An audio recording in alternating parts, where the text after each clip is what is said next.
আসন্ন বলিউড মা ছবির প্রচারে কলকাতায় এলেন বলিউড অভিনেত্রী কাজল। দক্ষিণেশ্বর মন্দিরে সেই ছবির জন্য পুজোও দিলেন তিনি। আসুন দেখে নেওয়া যাক সেই ছবি।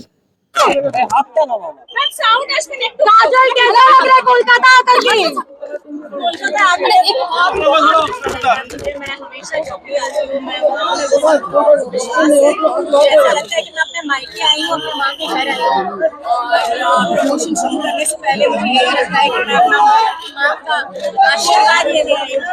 उन्होंने मुझे आशीर्वाद दिया है और बहुत खुश हूँ कि मैं आपके सामने खड़ी हूँ। कितने साल बाद आप कोलकाता आ रहे हैं? डिफरेंट है, ये डिफरेंट है। ये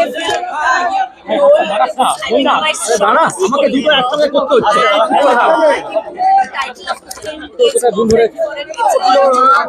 a mythological horror. It's going to be something completely different, and I'm definitely sure it's going to blow your mind. साल में तो रेड 2 रिलीज हुआ है। Red 2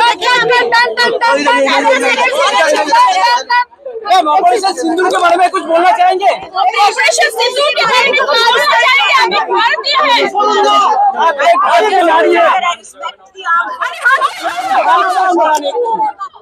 I just want to say that I respect the armed forces and I thank them for all of their service to the country. Thank you.